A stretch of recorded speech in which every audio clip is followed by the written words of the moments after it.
if a parent believes that their child is getting as good an education for $1,000 online as they are for $10,000 in terms of tuition, they're going to get that education online. Now, you and I both know that we don't believe in that. I used to watch the Big Ten Network in the morning when this young lady would come on in her pajamas. She says, "I'm in my pajamas and I'm earning a college degree. I got so damn mad at it, I wanted to pull the thing off the." But that is the issue. So it used to be with the large public universities that we could say, "Come, look to your right, look to your left. We don't care about you." And it used to be that we could say to parents, we really don't care about tuition because of the fact that you're going to pay it no matter what. And you know, and still some institutions we do have that attitude, and I think that they were pricing themselves quickly out of the market. At Brown University, where I served for 3 years, I raised tuition every year, and I did it in a very simple formula. I waited for Harvard to set its tuition, and I would do it $100 less. I didn't want to be the highest Ivy League institution in the country. I mean, I had no concern about parents. I had no concern about students. I had no concern about families. I knew that people would sell their firstborn to come to Brown, and wrong-headed attitude. At Ohio State, we're an institution that is truly, because of our land-grant heritage, an institution of the American dream, where kids come here because they finally have an opportunity to get an experience that they would not get on the farms and fields and the coal mines. And so we have to be very cognizant of that. So what have we done? First of all, I had the privilege of chairing the National Commission on the Future of the American University. We dealt with public and private, large and small, and a variety of other things. And as you've noticed, there's been a shifting dramatically over the last year or two in terms of a number of cycles that are going on in higher education. The most vulnerable institutions in the country are the small, tuition-driven private institutions. They have simply priced themselves out of the market. Those lines have crossed, and all of a sudden you see people, institutions saying, "Well, gee, we're going to lower our tuition, or we're going to do X, Y, and Z." They're not doing it out of the generosity of their heart. They're doing it out of the inability to be able to attract tuition-paying students. And so now they have to deal with the whole. They have no money, and they have an equation that's not going to work. We can't let that happen with the public universities. And so, so what we have to do is we have to take a look in a number of different directions. One, we can no longer raise tuition just willy-nilly. Parents will not allow that to happen. Legislatures will put caps on it. We can no longer say that the ironclad notion of us being able to raise a little tuition and raise a little money through fees and then raise a little money through support. Those issues will no longer be the case. So we have to think fundamentally differently about the funding mechanism of higher education. We also have to think fundamentally and differently about the way that we reward and recognize undergraduate teaching and research. Because if we don't, if we believe, as most institutions have done over the last 50 years, that we have 4 quadrants that we deal with: undergraduate, graduate, research, and teaching. And by the way, the one that only counts as research, we're going to be researching ourselves into oblivion. And it's not that I don't believe that we should discover the cure for cancer or write the great American novel. It is that I realize that we've got to move from 4-corner defense to 4-corner offense. As Dean Smith would probably say, the great basketball coach at the University of North Carolina. That means that no longer can we say we're only going to be good in research, and the other things can go by the way. It means we have to commit ourselves to undergraduate teaching. We have to commit ourselves to great research. We have to commit ourselves to great graduate programs. We have to commit ourselves to great teaching. And unless we do that, unless we play in all of those fields, we're going to lose the game before we even start. And what we've got to do, finally, and then I'm going to finish here, is that we've got to then think about it from this point of view. We've got to think about it in terms of funding mechanisms. In this state, we moved from being in a defensive posture about funding, even though only 8% of our money comes from the state on a $6 billion budget. Still, we want every dime we can get. And the reason is the fact that 8% represents something equivalent of about a $10 billion endowment. You don't give up a $10 billion endowment very easily. And so therefore, what we have to do with state funding is we've got to move away from this notion that we just fund people because they're in the seats on the 15th day to having a completion agenda. And the completion agenda is simply this. We now in this state, over the next 2 years, I had the privilege of chairing this commission. We will now fund our community colleges on the basis of course completion, and we'll fund our universities on the basis of graduation. Now think about this. We have deans of admission. We have a fabulous admission program here. We have no deans of completion. And so we now need to think about what is the end game. We do ourselves no good as an institution if we bring people in and they leave, or they leave unhappy, or they leave uneducated, or they leave unwilling in some way or other. We have to do that. And so that leads me to my introduction of Wayne Carlson, because Wayne is the equivalent of the Dean of Completion. and is making great progress in that regard. And that was really the reason we brought Wayne in 2009 to be our Dean of Undergraduate Education, because we started to realize that we were losing the war before it started, because we were not focused on the right things. And I will say this in great gratitude. This institution, in terms of the issues that I've raised, has made more progress than almost any institution in the country. I know that, having been president of half the universities, but saying that also, being in a new institution in which I feel like I'm starting at ground zero on some of these kinds of issues. So Wayne Carlson, Wayne, it's your turn. Okay. Those of us who work in higher education do so for a number of reasons. We want to push the envelope of knowledge, and we, more importantly, want to convey that knowledge through our teaching. And we've used a process that has existed for hundreds of years. We admit students, not using significant differences between them in terms of the admission process. They come out of high schools. They've satisfied certain requirements coming out of high schools. We put them into a 4-year or so process of conveying that knowledge through our teaching in our traditional classrooms and labs. And then after those 4 years, we wish them luck, send them out into the real world, and they're successful in their careers as a result of that. This particular process is being challenged on quite a number of fronts.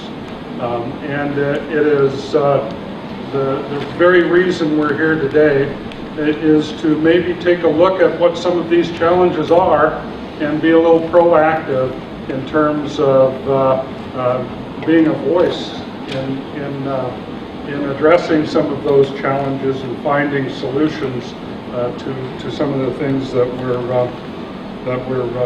interested in doing on a campus such as ours. A lot of these fundamental issues are embedded in a tradition. A lot of these fundamental issues are mandated by various both internal and external forces, and some of them are in our hands and some of them are out of our hands, but we have to respond to those issues and those challenges wherever they're coming from. We have both ends of that process. We have the transition in, where we admit students and bring them into the university. And I want to talk about those, but first I want to talk about that transition out. That's so incredibly important. And talk a little bit about some of the things that we're noticing in today's world with regards to the expectations that are being brought to our students in terms of their entry into the employment market. I quite often look at a report that comes out of Michigan State. Michigan State has a very active research center called the Collegiate Employment Research Institute that takes a look every year at what some of the statistics are with regards to preparation of students and expectations of employers that are recruiting those students. They issue a report every year that has some really good summaries, and I invite you to go to their website and take a look at that. All of their reports are on there. I want to talk a little bit about the latest one for just a few moments, because I think there are some interesting contents within that the report that comes out of CERI, and I want to share those with you today. You know, the job market was pretty robust in 2006, 2007, and I can speak from a parent's perspective of a daughter who graduated in 2009 into one of the worst job markets that we've seen in a long, long, long time. And what that has meant in terms of the recovery of individuals that have come out of our institutions with the expectation that everything is on their doorstep, only to find blockades everywhere they turn. It's turning around though. The CERI report predicts that job growth and the recruiting for jobs is going to grow this year at about 7%. And it was about 5 to 6% last year in terms of that growth. That's an upward trend that I think we're pretty happy about as we start sending our students out into that particular market. The salaries themselves are in pretty good shape, and I think there's a couple of interesting things to note about the salaries that our students can and should expect as they go in. The average salary, entry-level salary of a four-year baccalaureate bearing student is $37,000. Interestingly enough, one of the best salaries is in the liberal arts. That salary is about $38,700. So $1,700, $1,800 more than the average salary of the baccalaureate bearing students. We've got a little ways to go to catch the engineers. They're getting approximately $50,000 a year entry-level positions. But it's not, that particular kind of money is not anything to put down. That's actually, our students are doing pretty well. As the companies themselves are moving away from that anemic hiring and interviewing process that we've seen over the last 6 or 7 years, though, their expectations of what our students are bringing with them have changed dramatically. The CERI report actually has not only the employment statistics, but they gather a lot of comments from employers and recruiters around what those expectations are. I want to share a couple of those comments with you because I think they're really important for us in academia to pay attention to, not only as we're transitioning the students out, but as we're preparing students for that process. Just a couple of them that are here, and I invite you again to look at some of the others. These employers are making the observation that the claim that there's a shortage of STEM graduates is hype, right? Is media hype, or it's somebody's hype. They pointed to a number of different publications. There was actually one this March in the Atlantic talking about the myth of a shortage of STEM graduates. But there was an even more important publication last year in the IEEE Spectrum, which is the publication for engineering, that essentially takes issue with the fact that it isn't the number of STEM graduates, it's the preparation of STEM graduates. It's what do they know when they actually get into that particular job market. And the claim is that the operative word here is literacy. They may have a background in engineering, but they may not quite have the depth of literacy that is expected in terms of knowing what to do with that. Students are coming, and this is their words, not mine. Students are coming with an inflated sense of self. The students are coming and saying, which division should I take on, right? Which area of the company should I move into so that next year I can be the vice president of the company? They have unrealistic goals. and expectations and a sense of entitlement. And part of that is our responsibility, both as parents and as mentors within higher education. We've told them for years and years and years that you can do anything you want. Put in your 4 years and you've got a job and you can go anywhere you want as quickly as you want to go. It's up to you. In general, and this is their words, not mine, writing is horrendous. Students coming into the job market don't know how to write, and their first document that is presented is their resume, and those resumes by and large are really in sad shape. Part of our responsibilities then, if we listen to these things, is to get writing across the curriculum elevated to the point where students are exposed to that, and to help mentor those students in terms of preparing those documents that they're going to use to present to potential employers. There's a sense of immaturity, and this is really represented in the resilience that these students show. The average time in first job is less than 24 months now, and according to CERI, the average number of jobs that students will have over their career is 10. And so if you just do the math on that, well, we can do the math. It might be a little harder for them because of that literacy issue. But if you do that math, they're not staying in jobs very long, maybe 4 years over the course of their career. And that's unusual. I mean, for those of us, I mean, I've been in my career for going on 35 years, and haven't changed. Right? And I think that's a critical part of what is valuable to me, not necessarily so much to our new group of students coming out. The employers themselves are very critical of us as faculty. They are critical in the sense that we're training students in the discipline. We're not providing the kind of training that crosses disciplines. We're not providing training in technology to the level that students could benefit within the disciplines. And, although we're doing a good job in that disciplinary approach, it's really up to us to respond and try to figure out how we can bring our knowledge base to bear on our mentorship to students as it crosses those boundaries of discipline.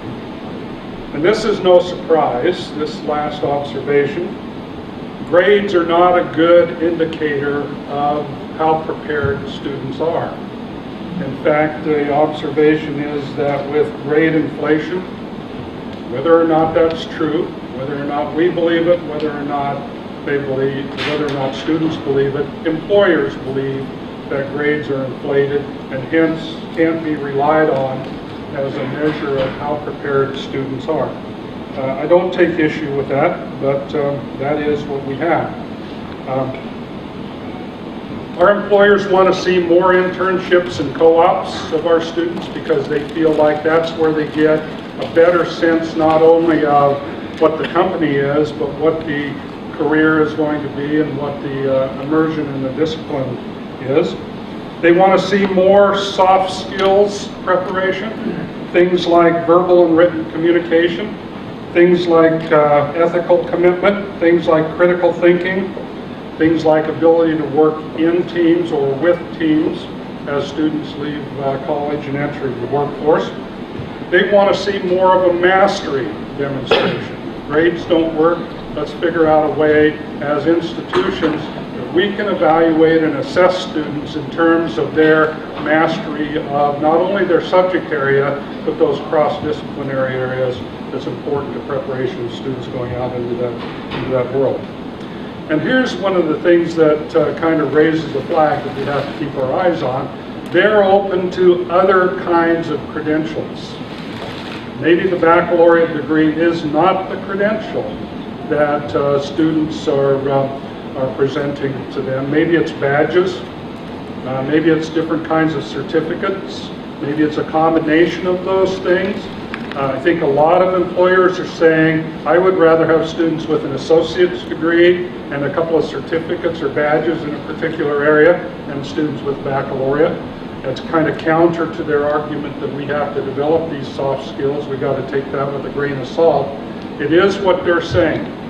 Well, let's look at the input end, the transition in for just a second, because I think this is where we're seeing a whole lot of differences in terms of what we're used to in academia.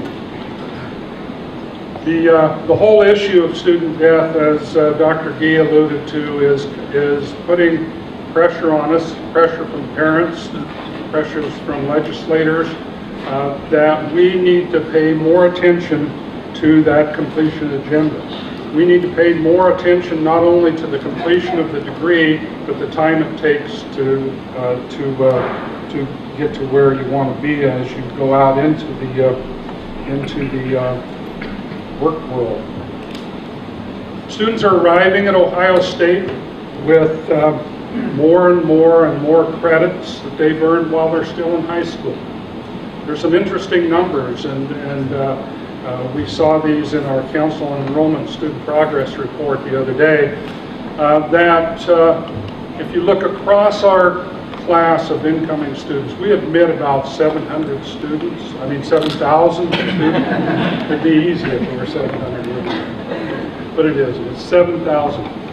About 4,500 of those students are coming in with between 1 and 30 credit hours that they earned in high school.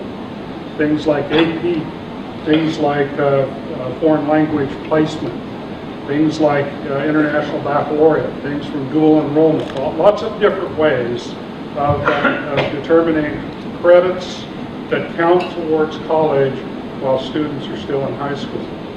Interestingly though, 1,000 students of those 7,000 are coming in level 2. 1,000 of those students are coming in with more than 30 credit hours, between 30 and 60 credit hours. We got a handful of them, several dozen, that arrived at level 3. They have enough credit hours that when they get here, and I'm not talking about transfer students from other institutions, I'm talking about students who have earned those credit hours while they're still in a high school environment. Now, granted, that might be in the academy, that might be in the PSEO and other institutions, that might be through our metro school, but they are coming in with those credit hours. We have a couple of students who are arriving as seniors. They have enough credit hours that they've earned in high school that they're level 4 status. And then our challenge is, what do we do with them? What do we do with those students that are coming in as juniors or even as sophomores? And how does that change how we interact with those students and teach them the skills that they need to succeed when they leave? This practice is only going to increase with recommendations that are coming down now from the Chancellor. We are all seeing right now something called the College Credit Plus program, CC Plus program, that's being presented that has some recommendations about how we work with two-year institutions, how we work with K through 12 institutions in terms of putting some standardization around those credit hours that are earned in high school, that puts a funding formula in place that provides some support for students and school districts and institutions in how they earn those particular credits. Another area to keep our eyes on is called the prior learning assessment recommendations that are coming out of the state. Now, give them a lot of credit. The Board of Regents has reached out to institutions like Ohio State, said, bring us some faculty for these discussions. We had representation on discussions in 3 areas. The areas of prior learning assessment were for veterans experiences and training, and how do we convert those to credit hours. We've had faculty representation and discussions on examination credits, things like CLEP, things like AP and those EM classes that we offer here. And we've had faculty representation on an evolving area of the use of portfolios as collections of evidence that students bring forward that they have prior learning in some particular area, and it's up to us to assess those and convert those to credit hours. Now, we don't have much choice in this. We've got a really fine transfer module in the state of Ohio, and we can do that assessment here. We can let others do it at other institutions in the state. They then bring those credits in through the transfer module, and we're obligated through policy to accept those. So we really need to keep our eyes on that. We need to keep our eyes on the fact that the state is requiring us to show for 60% of our programs by the end of this year a pathway through those programs in 3 years. We need to show for 60% of our majors how a student who is entering with those prior assessed credits can get through their interested, so that students coming into the institution can look and see how they can apply those credits in a way that will make sure that they can get done in 3 years. They're not saying we have to invent a 3-year program.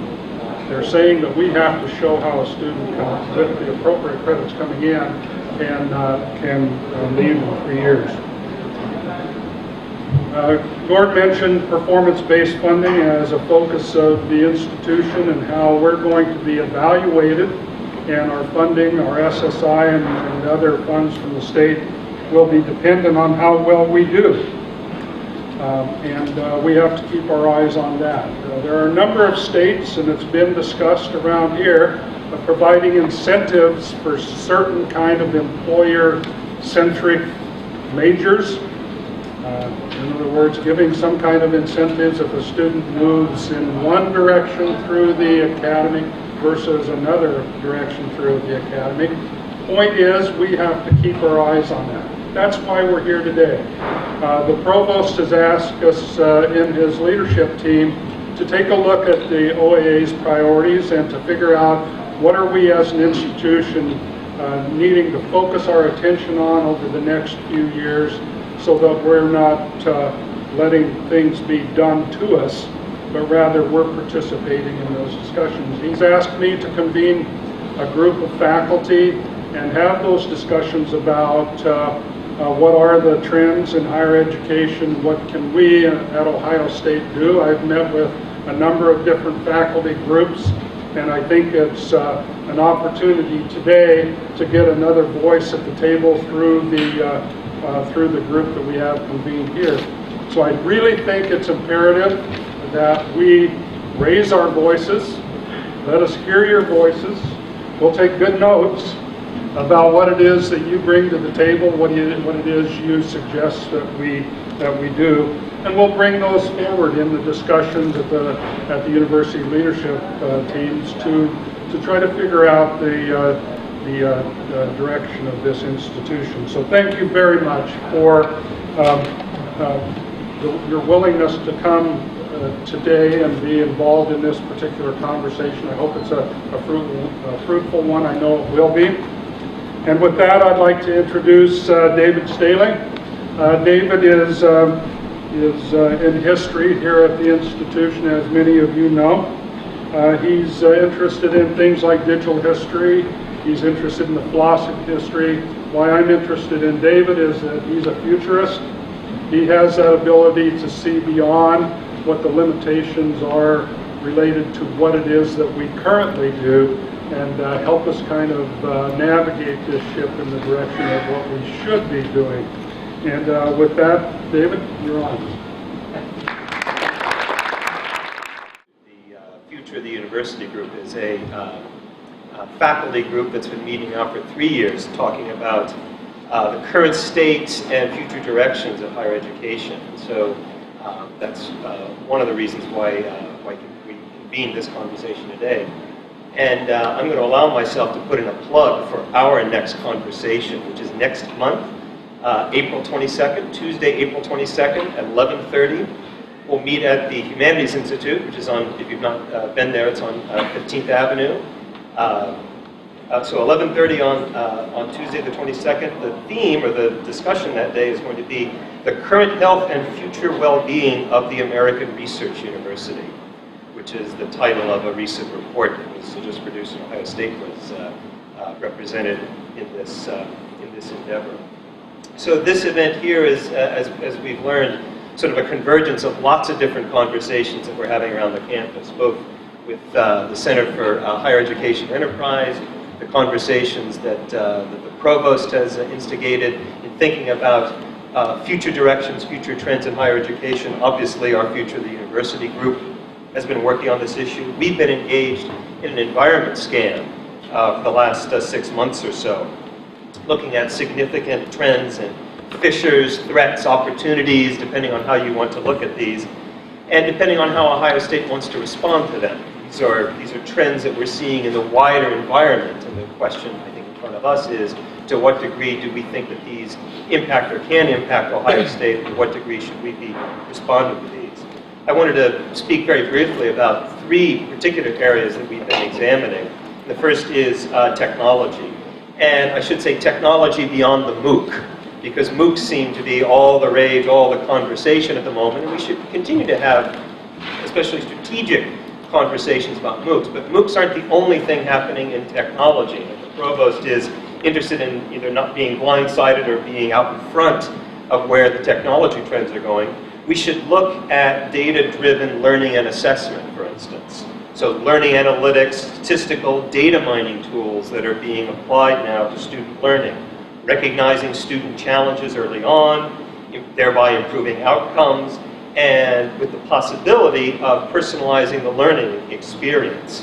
One of those technologies is called, it's given the broad name adaptive learning, and maybe you've already encountered these sorts of systems before, but these are computer interfaces that adapt or adjust to student responses and the presentation of educational materials. One of the most noteworthy examples I've seen is Rosetta Stone.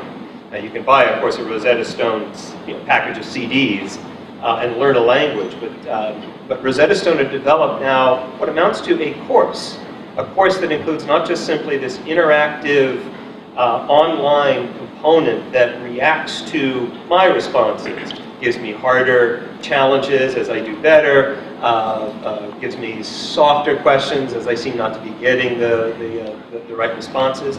But this comes supported with tutorial help, with online speaking groups as well. There are some institutions that have given over their entry-level language courses to this Rosetta program.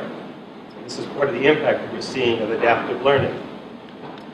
Another trend we're seeing is that when it comes to technologies, that technology is not just simply a presentation tool, it's not just something that delivers content or delivers an educational experience to students. The students are actively becoming users and creators, not just simply consumers of technology. We're seeing what's being called a makers movement or a creators movement, even in disciplines that haven't been traditionally understood to be about making and creating. So in the humanities, for instance, my colleague Gentry Sayers at the University of Victoria has started the Maker Lab in the humanities that has fabrication tools and 3D printers where students are making in as much as they're writing papers as we traditionally sort of think. So university departments that have not had traditional labs or hands-on sorts of activities are starting to think along these sorts of lines. So when we think about technology, I think we let MOOCs overwhelm what I think are the really disruptive changes that are taking place. MOOCs, I'm not convinced yet, is the real disruption that lots of people claim them to be. We've been talking around demographics, and there's some demographic trends that we've been looking as well that I think are going to have dramatic effects on the way we teach. We know that enrollment is projected to continue to grow, but maybe at a slower rate than what we've seen in previous years. And I think an important demographic trend has to do with the composition of what we have called traditional undergraduates. The group we understand to be 18 to 24 years of age, full-time, no dependents, here as residential students. That group of students is going to get smaller and smaller and smaller over the course of the next 10 years. If we want to continue to attract those kinds of, if we think that what we're doing is attracting those kinds of students to Ohio State, that pool is just going to get smaller. The majority of students today are, and will be over the next 10 years, what we have called non-traditional, who are now, of course, the majority of undergraduates. They have one or more of the following characteristics. Either they've delayed enrollment, or they are a part-time student, or conversely, they're employed full-time, not just simply to get money to go to football games, but because they need employment, and so they're working full-time. They are financially independent, at least for purposes of determining eligibility for financial aid. Many of them have dependents, spouses, children in many cases. I taught a 20-person sophomore level course in the fall. 4 of my students had children.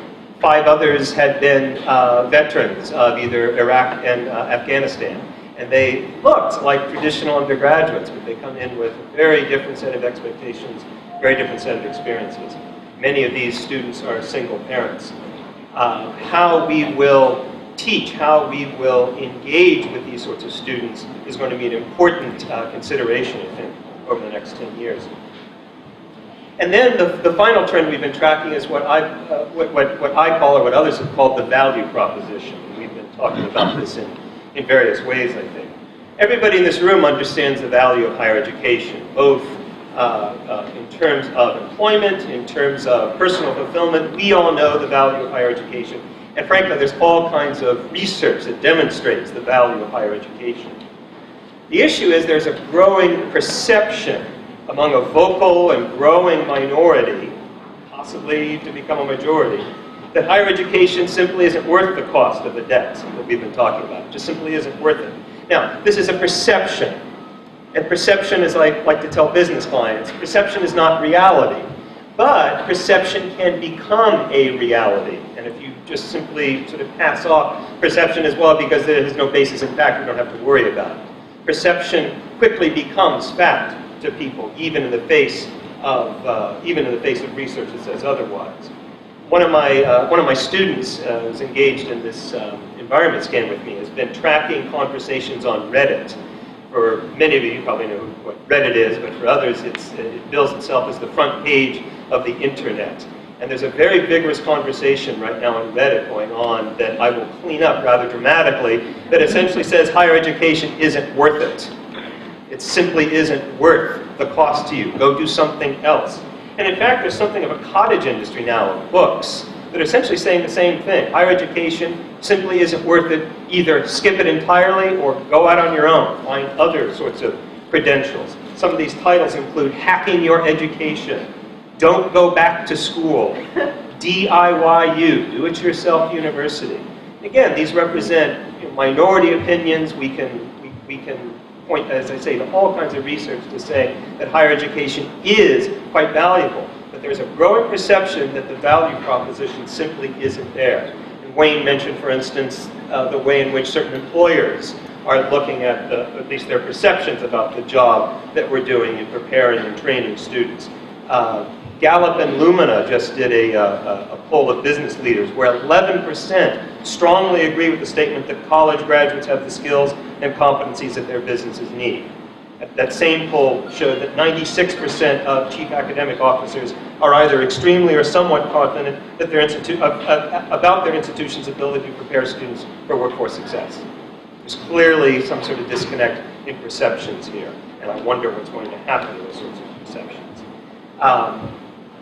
There's an awful lot in the news about gainful employment. Right now, gainful employment seems to be only of a concern to the for-profit sector. I've been telling audiences now for the past 3 or 4 years that gainful employment is eventually going to impact us in the not-for-profit traditional sector as well.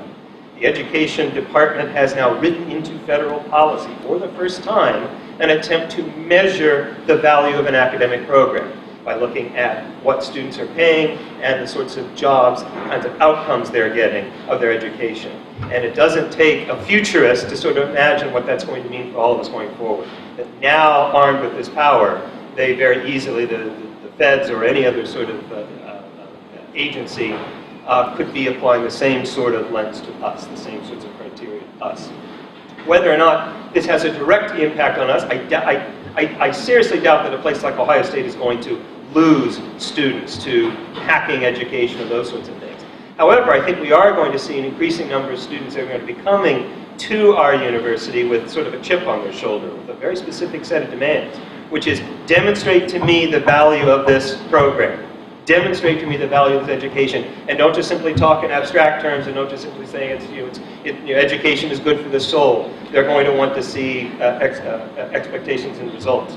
So the question to us is, to what degree do we pay attention to these trends? To what degree do we think these trends have any bearing on us? Do we think that because we're Ohio State we're somehow immune from these?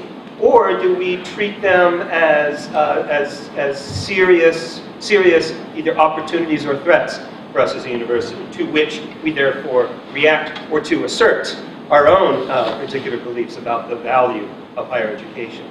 That's what we were hoping to achieve with the sort of the discussion, the conversation part of the program today. Many of you are already sitting at tables, which is terrific.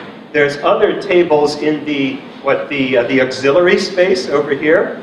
So we would hope that you'd all sort of spread out to individual tables. We're going to have staff go around and make certain that we're available at each one of the tables. And we'd like to continue this conversation, both in terms of what are the trends, what are the opportunities, what are the threats that we're seeing in the wider environment, and maybe more to the point, what are we going to do about these, or what can we do about these as an institution? We'd very much like to collect these, and as Wayne says, make these available in some sort of forum, and to continue the conversation that's been started here about being proactive about the future of higher education. So thank you very much for your time and attention, and we want to continue this conversation and in a way that I assume will be very vigorous and useful. Thank you very much.